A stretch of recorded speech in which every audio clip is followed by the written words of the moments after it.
Welcome to another episode. I'm so glad that you're here. And today we are going to be having a really insightful conversation with attorney Bree Sullivan-Howell. She is an attorney in Georgia, and I'll include all of her bio and amazing accomplishments in the show notes. But I want to dive into it today. First of all, Bree, thank you for joining me. So glad to be here, Rhonda. So let's go ahead and kick off. The question that I always ask my guests is, what is something that you are doing to disrupt divorce? And for those of you who may be joining, you're like, Rhonda, what does it mean to disrupt divorce? What I mean is challenging the status quo, doing things differently, looking for ways that we can make this process even better for our clients. So with that context, what are you doing to disrupt divorce? Well, I pride myself on giving my clients long homework list at the first meeting. I believe that empowering clients to do the work on their side gives them some peace and some ownership in the process. So we try to cover as much of the information in the first meeting. I've got my questionnaire down to a 1 hour conversation and I can get pretty much everything down there. But then every client leaves with a lot to do that usually will fill in the rest of the gaps for me. I just find that you have to empower the people involved and make it something that they're working on too. It's not just handing it off to the lawyer and hoping it goes well. There needs to be a team effort there. And I hope that's disruptive to the other side. Yeah, absolutely. I love that because I think at the end of the day, it's a philosophy that I've had too in my business, which is listen, I want to be able to empower my clients so that when this is over, they are feeling more confident.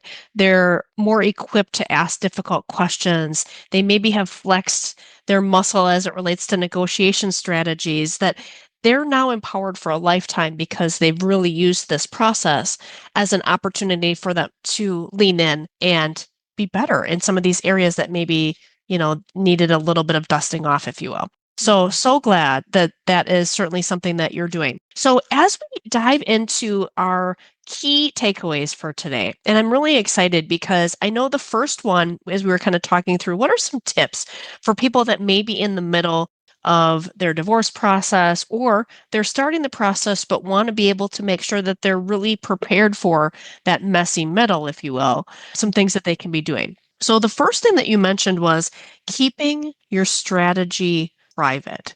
And when you said that, I'm like, oh my gosh, yes, 1,000% over. And the reason that I love that is because I think a lot of times women in particular want to lean into the conversation.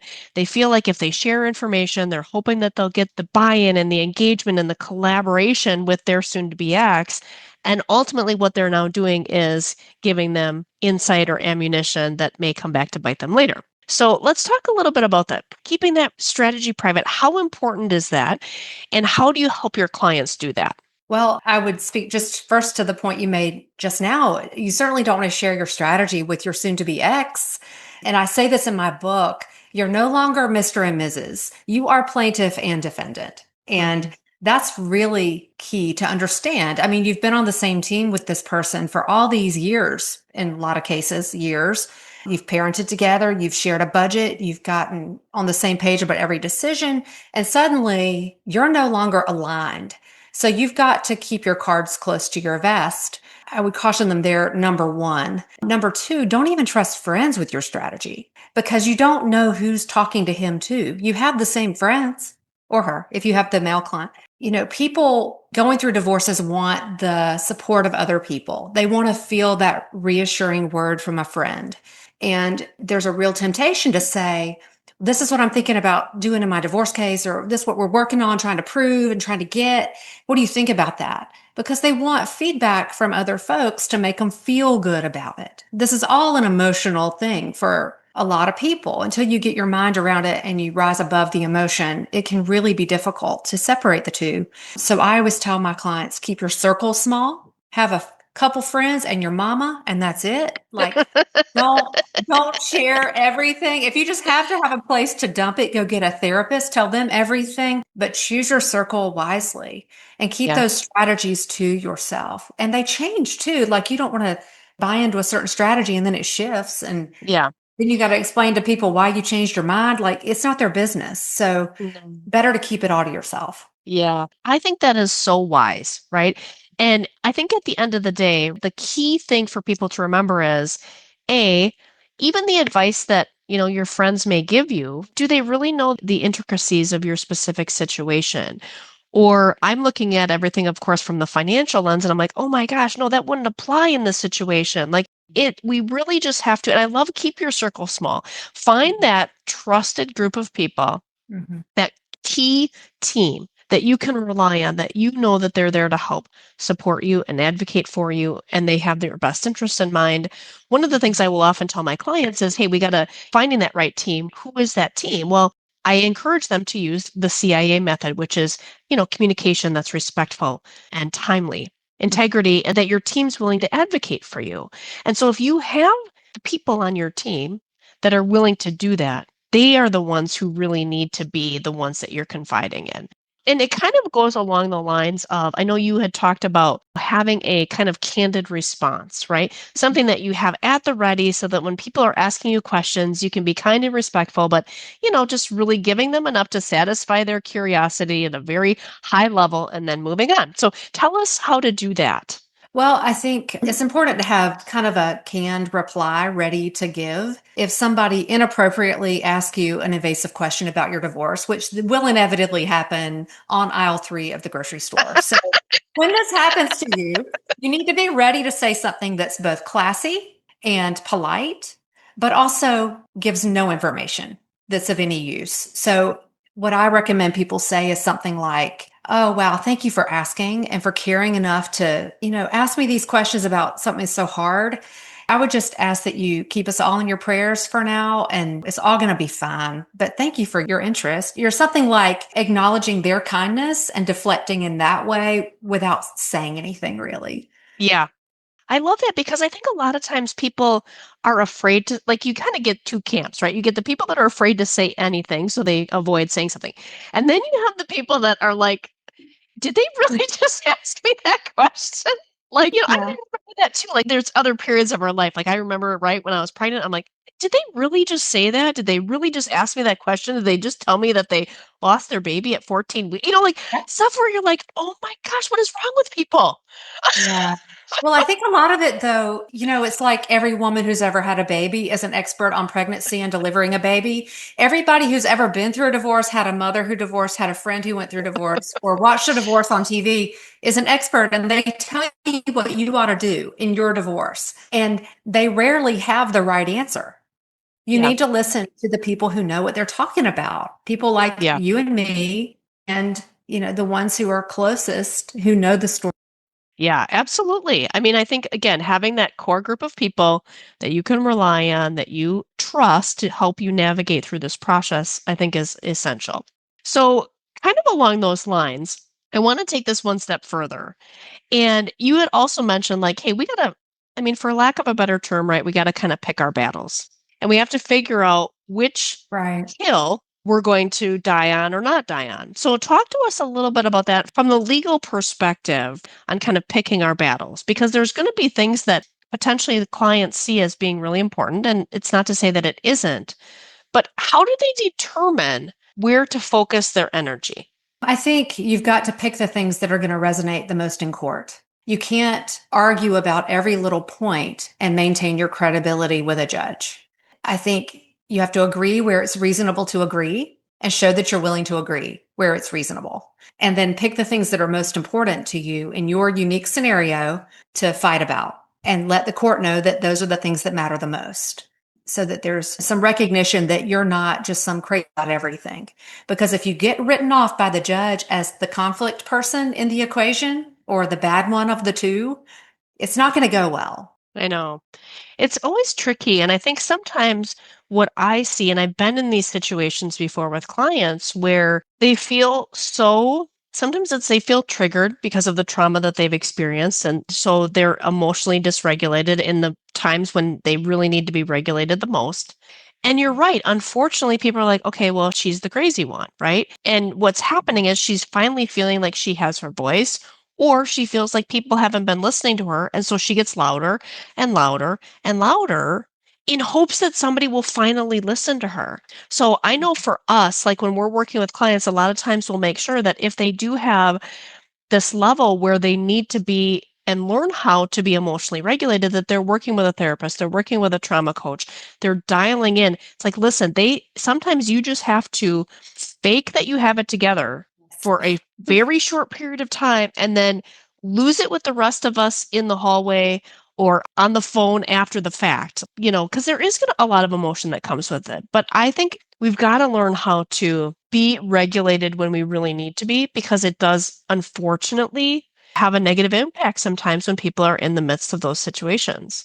Yeah, I agree. And unless the judge has been through it themselves, it doesn't resonate when you're all upset, crying, and rarely does it move the needle at all in court to be hyper emotional or elevated in your speech or, elevated in your mood. It comes off like, ooh, hold on. I mean, the mood in the room kind of shifts and it's like, are y'all seeing this? Like everybody kind of does the side eye. It's not a good look. You need to be the voice of reason in the room. Yeah, and unfortunately, and I don't know if you've seen this, but like I feel like there is a bias in a sense of if the guys are the ones who are crying, everybody feels bad for him. If the women are the ones who are crying, it's like, hey, get it together and, Yeah. whatever. Like it is not a neutral environment. Like people are bringing their own biases, their own experiences to the table. But I think if we can learn how to have a game plan, keep the strategy close to the vest, show up, right? And be calm and clear headed and be able to articulate clearly what it is that we need to articulate. Certainly that puts us in a good position. I would say the same thing about attorneys, right? Like a lot of times people think, I have to have the most aggressive attorney. And I'm like, listen, you need to have somebody who's going to be humbly confident, who can show up and be clear headed, not get pushed around. But they're not doing anybody any favors when they get all upset either, right? So it's same goes in that vein too. Yeah, I agree. Everybody needs to seem calm and reasonable. But to your point, I have seen judges get all beside themselves, especially the old men dealing with a crying female on the witness stand. You can't understand what the words are coming out of the lady's mouth because she's so upset. I've seen this happen where they say, ma'am, I can't even hear your testimony because you're crying so loud. Like it's just so condescending. You lose them. You really do. The standards are different. It's not an Yeah. equal playing field. It's No. just like you said, like the men who cry almost get more sympathy, at least in the South where I am. It seems Yeah. that. Yeah, absolutely. And so like just like anything, right? I think back to when, I've been doing public speaking since I was 11 years old, right? And you have to practice. You have to Yeah. show up at the time, right? That was before we'd ever videotape ourselves. Like you're standing in front of the mirror, you're practicing your expressions. You're similarly, we need to be able to put in that practice if we're going into, okay, I got to practice being calm.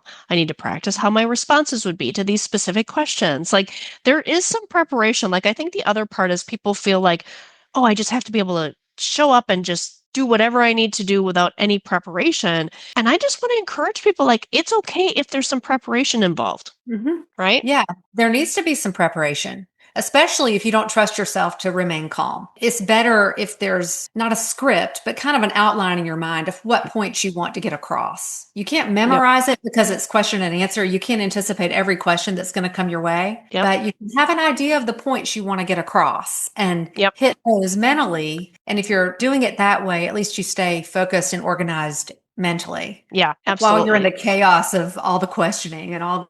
Absolutely. And again, how often is it valuable to pare down some of those key things? Like, I know when I get an email from somebody and it's like this long, drawn out, multiple paragraphs and all the backstory and whatever, I'm like, okay, typically that's a trauma response. They feel like they need to be, or, again, they just want us to have some context, but there's some value to that to a point. But then Mhm. we just have to be able to say, here are the facts. Here Right. are the key talking points. Here are the facts, and be very succinct and very clear. And Yeah. less is more. So I know this kind of dovetails into another area where I know you think, hey, this is really important, and you want to make sure that we can share how important the evidence is. So Mhm. again, talk to us a little bit about the evidence and the role that it plays as people are going through the divorce process. I think it's something often overlooked.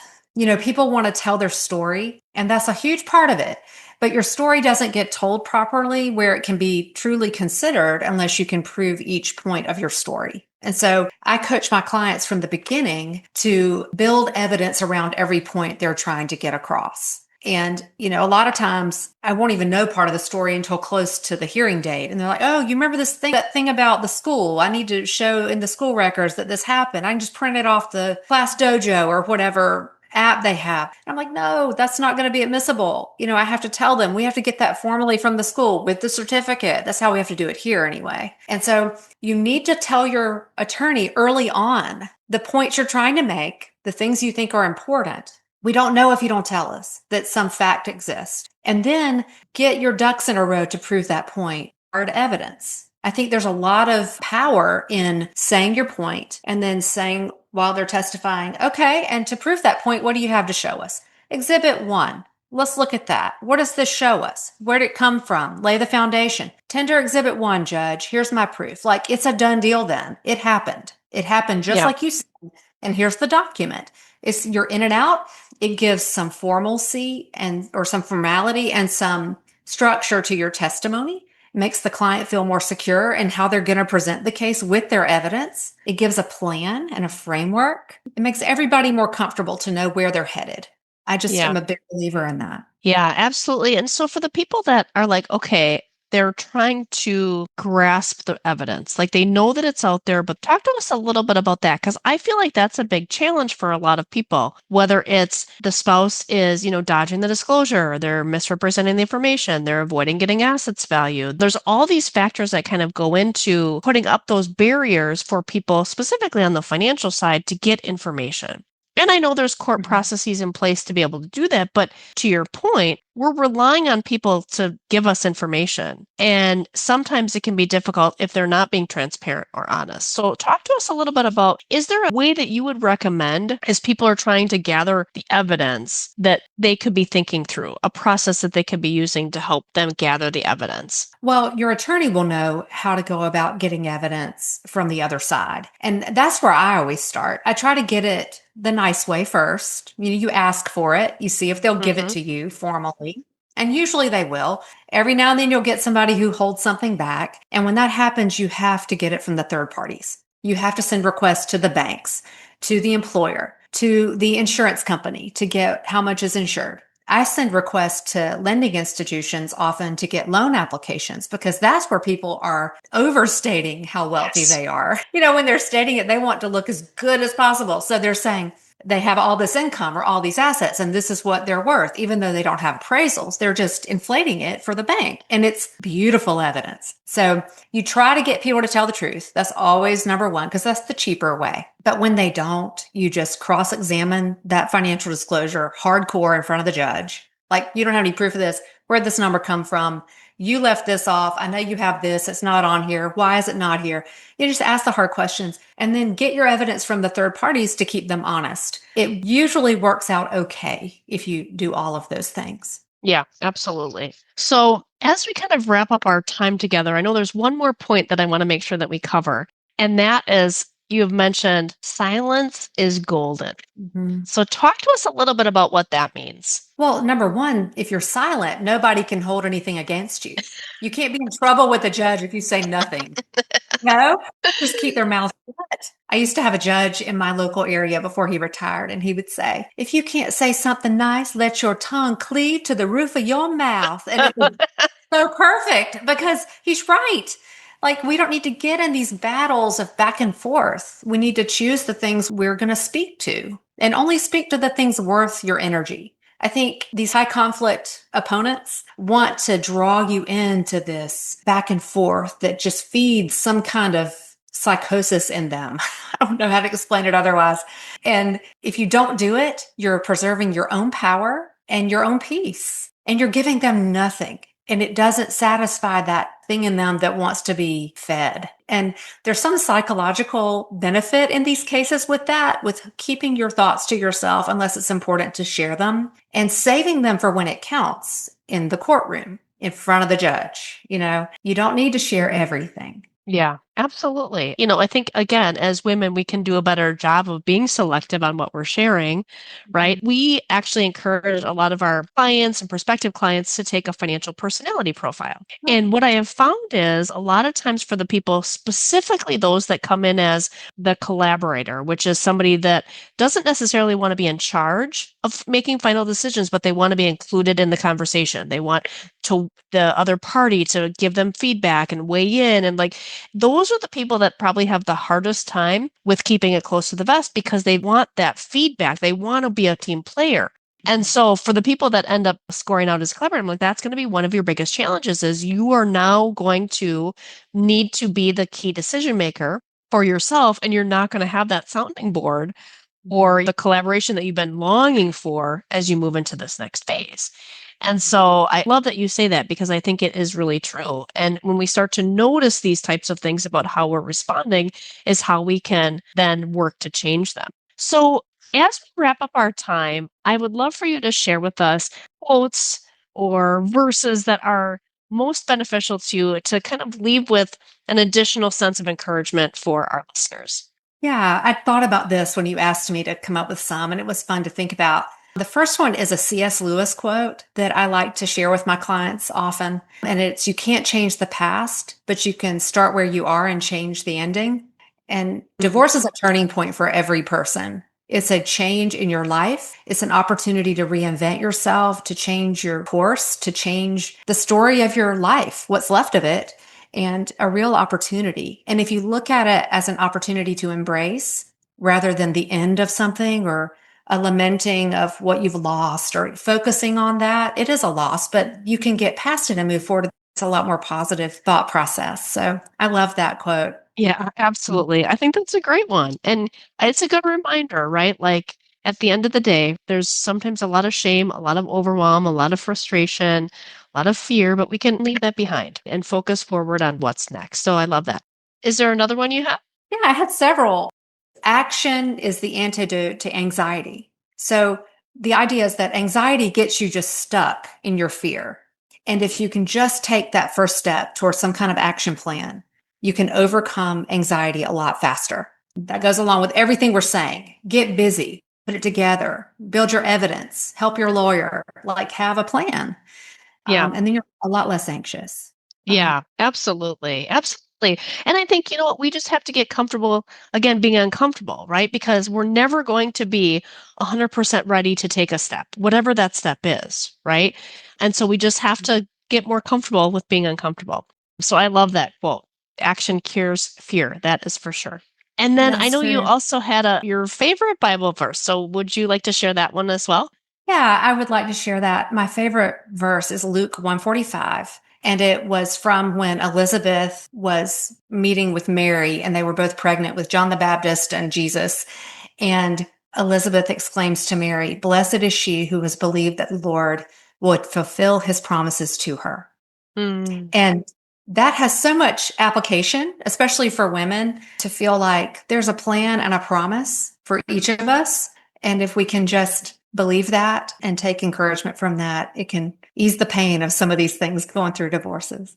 yeah, absolutely. And I love that because I think a lot of times when people are in the midst of this, they are feeling overwhelmed.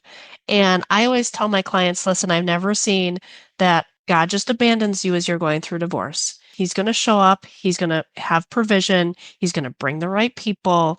And I just believe that. I've seen it over and over and over again. And I know that you have too. So thank you for those words of encouragement. And I love it that you've got some quotes that, again, we all have those things, right? Those words of encouragement that we need as we're going through difficult times. So, as we wrap up our time together today, Brie, I just want to thank you so much for having a candid conversation with me and, of course, our listeners. And if people are looking to connect with you, what's the best place for them to do that? Probably Instagram or TikTok. I'm Lawyer Bree on both of those platforms. And my books are Crush Your Divorce and Keep Your they're faith-based divorce books written for women, particularly going through divorces. The other book is Crush Your Comeback for after the divorce is over. And those can be found on Amazon, Barnes& and Noble, Books A Million, all places. So Awesome. you can find me And there. yes, awesome. And tell me the name of the first book again, Crush Your Divorce. It is right here. Crush Your Divorce and Keep Your Faith. It started as a It was going to be like a 30-page manual for my clients, just some stuff to do. And then it turned into 400 pages. So I poured my whole heart and soul into this. And it was born out of the hope that I found after I got divorced and had a whole new life after mine was over. Yeah, So I've been able to bless people with that. And I'm really proud of it. that's awesome. That is awesome. I know when you picked it up to show me, I'm like, wow, that looks like there's a lot Yeah, there. So that's it's, awesome. it's big. Yes. I just couldn't stop writing. And then the fourth chapter or fourth section was supposed to be this whole book. And they said, you can't sell a book that's 500 pages. So I made it its own, and that's Crush or Comeback. It's for Oh, after the divorce. I love it. Well, thank you. We'll be sure to include all of that information in the show notes. And Bree, thank you so much for joining me today. Thanks for having me.